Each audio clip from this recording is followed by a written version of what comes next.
another chapter down in my reread of Lord of the Rings, and it's also the end of another book of Lord of the Rings because the story is broken up into 6 different books, and from each book we jump to a whole new set of characters. So this is the last time we're going to be seeing this set of characters for all the way until Return of the King. And it's a sad farewell to what is possibly my favorite sustained section in all of Lord of the Rings.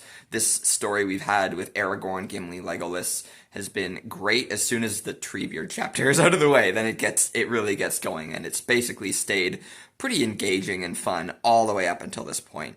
And if you're seeing me being fairly complimentary to Tolkien and his writing, you might be thinking back to when I started this reread where I said that I'm not a big fan of Tolkien or his writing choices, and that is going to be coming up in the next part for sure. There's going to be probably more criticism than compliments, but we'll see. Anyway, this chapter that I just finished is called The Palantír, and it's a pretty good way to leave off this book because it breaks up the Fellowship again. You know, the Aragorn, Legolas, Gimli, they get reunited with Merry and Pippin, and that doesn't last very long because Pippin fucks with the Palantír.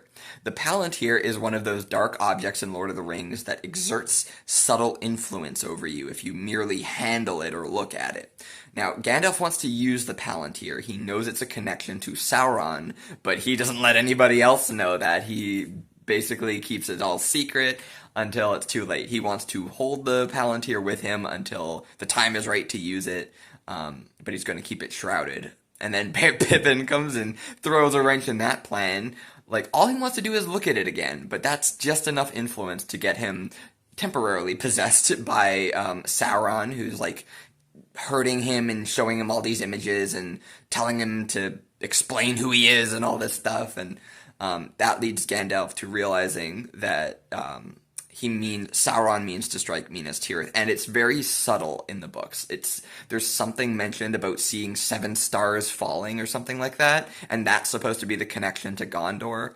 But in the movie, we see this burning tree, and then a minute later, when they arrive in Minas Tirith, we see that tree. So we're like, yes, so that's why Gandalf freaked out when he realized what Pippin had seen.